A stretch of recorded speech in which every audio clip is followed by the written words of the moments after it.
Hi, I'm Essie. Welcome to my YouTube channel. So today I'm going to be having a conversation that is sort of really raw and really real. I'll be dealing with stuff that I've dealt with in my past that, God has really helped me get out of. And I hope that it will be an encouragement to you and a blessing to you. So today I'd like to talk about my struggles with identity and particularly on the aspect of race. Growing up, I hated the fact that I was black. I hated that I was African. I hated that I was born in the middle of Africa. I hated that just everything that made me African. I did not like it at all. And quite frankly, it doesn't really make so much sense to me now because, I'm surrounded by black people. My parents are black. Like I said, I was born in Africa. I'm Kenyan, and I've lived in Kenya pretty much my whole life. And I didn't understand why I would hate my identity as a black person, really. But the reality is that I did.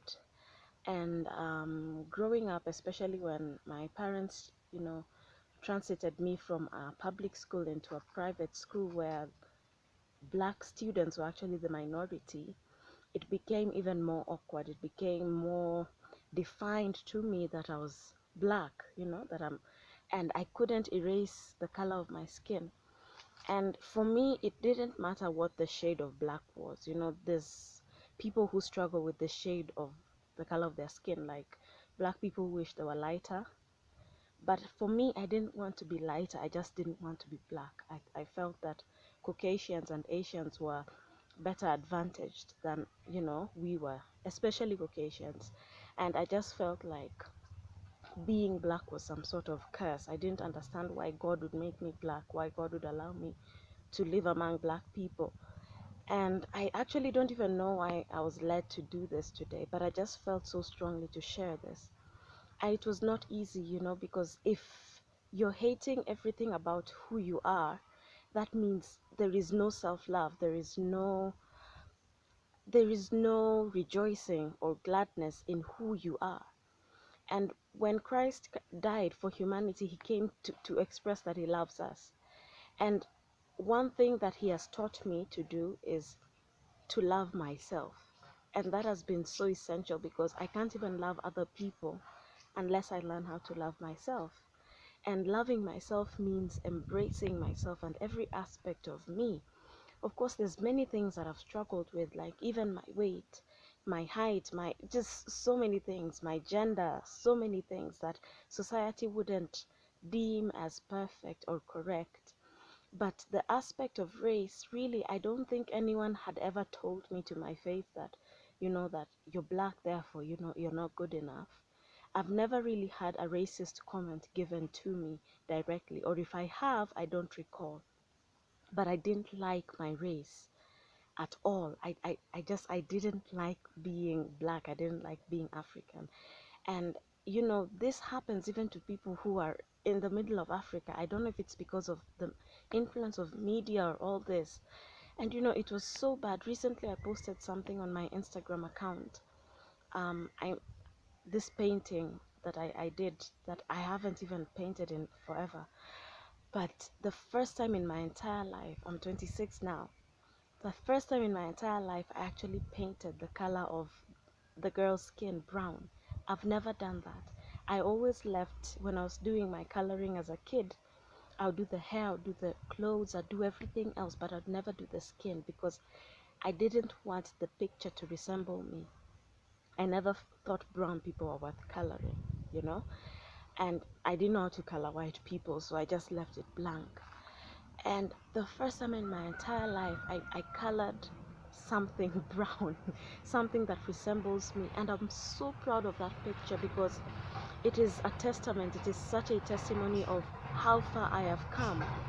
It has taken me so long to embrace who I am, so long to embrace that, the color of my skin and know that it is okay. And even this is fearfully and wonderfully made, it's not less than.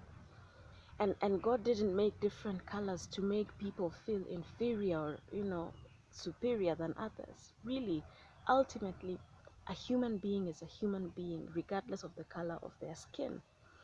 but it's something that not so many people know. And people can grow up with an inferiority complex, or even, I don't know if there's a superiority complex, but the reality is that we ought to teach people, especially kids. And I like that there is so much awareness now on the aspects of race. And right now I can even get Bible stories with characters colored like me, and that was not something I had growing up. All my dolls were white. Not that there is something wrong with white people, but when you grow up with pictures where nothing that resembles you is all that you see, you begin to think that something is wrong with you. And that is why I appreciate when people take the time, even textbooks nowadays, dolls and all these things that can resemble, that are so diverse, that can resemble different kinds of people, such that kids can now begin to relate with their own kind and know that it's okay also to relate with different other kinds of people. And it's totally okay. And it takes the love of God to be able to help you move from a place of dissatisfaction with yourself.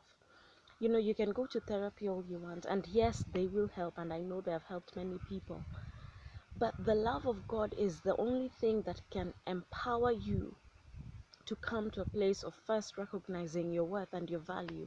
I think I did a video on that, knowing your worth, knowing your value. And when he, elaborates or makes your value known, you're able to embrace who you are and not walk, in fear or in doubt about, just who you are. You can love yourself the way you are. And if there are things that you can work on, the Holy Spirit will also help you and guide you and cause you to work on the same. And, whatever race you are, whatever body size you are, whatever gender you are, whatever media and society at large has said that is okay or is unacceptable, these are not the standards that we live by. We live by the standards of God.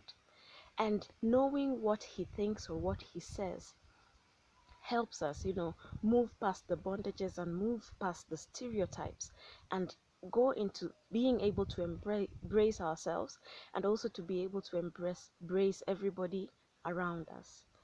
And I just hope that this encourages you, especially if you're struggling with, any kind of identity issue, with especially those who are struggling from low self-esteem.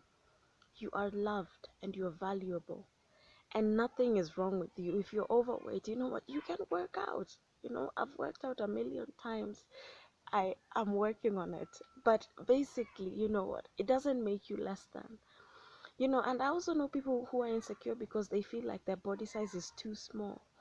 And it doesn't matter. You know what, there is no such thing as a perfect person, at least not on the exterior.